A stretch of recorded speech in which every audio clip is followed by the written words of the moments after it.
Hey everybody, Qroo here. I'm still on vacation in Wyoming, but that doesn't mean you don't get Spanish lessons. The most challenging thing has been finding a spot in Wyoming that's not windy. So I've got a mountain blocking me on this end, some trees, so hopefully we can get this video done. In addition to covering what I'm going to cover in Spanish today, I'm also going to show you some cool scenes that I filmed with these. These are some Meta Oakleys that I brought that I had on while I was filming some of these rides. Came out pretty cool. Here's an example.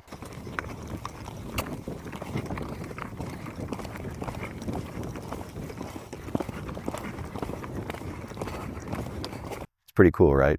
So I'm going to be popping in some of those clips just to make, this more interesting because it is Spanish. It can get kind of boring. If you decide to get some of these, I do have an affiliate link. It's not a sponsored post or anything. I just think they're pretty cool. There's charges in this case. All right, let's get to Spanish. In this video, what I'm going to be talking about is 4 ways that we translate the English so into Spanish. And the ones I'm going to be covering are así que, para que, entonces, and tan. And when we talk about tan, we're going to talk about tanto also. So those are the 4. If you're like, Paul, I got that, I know how to use them, and they're not interchangeable, then you can turn off the video. Unless you just want to see these cool scenes, because they're pretty cool.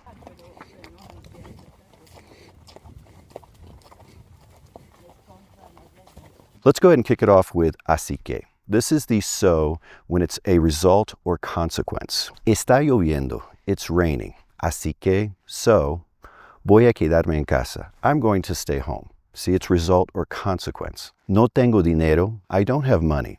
Así que, so, no puedo comprar la camisa. I can't buy the shirt. See, result or consequence. Now let's compare that to the next one, which is para qué. This is when we have purpose. We're doing something for the purpose of something else happens. It's that kind of so. And we're going to be using it with the subjunctive. So it's going to be para que plus subjunctive. So what does that mean? Well, that means that the verb that comes after para que in that clause will have to be conjugated in the subjunctive mood. If you don't know what the subjunctive is, just think of it as a different set of conjugations that are triggered by certain grammatical constructions that I call subjunctive triggers. And conjugating into the subjunctive is super easy. I have a video on it. Basically, it works like this. If it's an AR ending verb, generally in the subjunctive, you're going to have E endings. And if it's an ER-IR verb, you normally conjugate that way. In the subjunctive, it would have A endings. You'll see what I mean as we go through the examples. Now remember, para que is for purpose, the reason you're doing it. Estoy hablando despacio. I'm speaking slowly.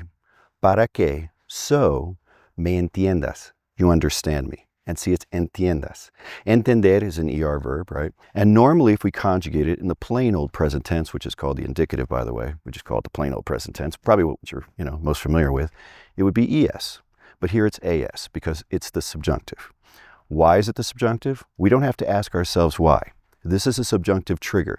We know we have para que, it's plus subjunctive. We don't have to think about it. It is the easiest way to master the subjunctive. All right, trust me on this one.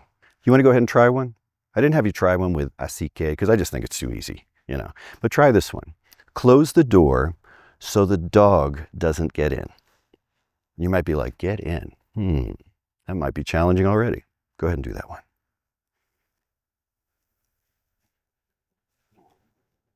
It's beautiful out here. You got something? You ready? Okay. Cierra la puerta para que no entre el perro. Did you get that? Right up in front, we have the imperative, the command, close the door. Cierra la puerta. So, para que no entre el perro. Did you have entre, not entra? Why is it entre? Because it's in the subjunctive. Why is it in the subjunctive? Because it's a subjunctive trigger. It just always is.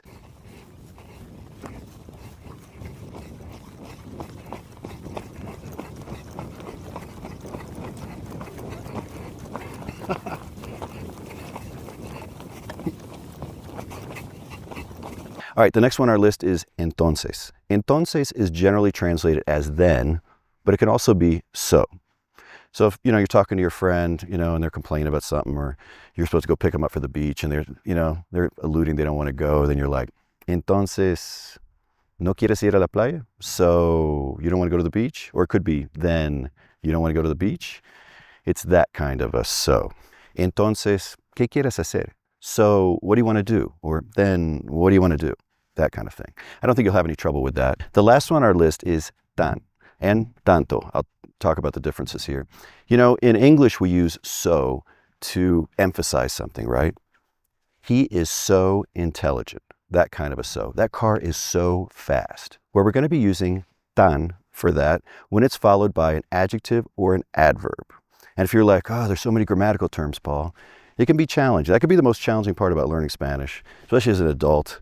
But once you actually learn what those mean, then you're like, oh, it does make it easier. I know what kind of word to plug in. So if I was going to translate, that kid is so intelligent, it would be, ese chico es tan inteligente, just tan. That car is so fast. Ese carro es tan rápido, or ese coche es tan rápido. Now you could just say it's very fast, muy rápido, and muy inteligente. That's fine too. But if you want to do so, the closest thing is going to be tan. Now, this whole tanto thing, where does that come in? Well, if we're following it with a noun, then we're going to have to use tanto. And tanto is serving as an adjective. And in Spanish, adjectives have to agree in number and gender with whatever they're talking about. So it could change. It could be tanto, tanta, tantos, or tantas, depending on that noun. Now, to demonstrate this, I'm going to use one of my favorite Spanish words, I, which means is there, are there is, or there are, depending if we make it a question. And it's just great to demonstrate this. In Spanish, the concept of people is a singular thing. It's feminine, la gente. Even if it's a whole group and I'm talking about them, it's still gente. So that's singular feminine. So if I'm going to say, there are so many people, I would say, hay tanta gente. See, it's tanta. And if I was going to say, there are so many flowers, what would I say? Hay tantas flores, right? Tantas, because it has to agree with that noun. What if I want to say, there are so many books?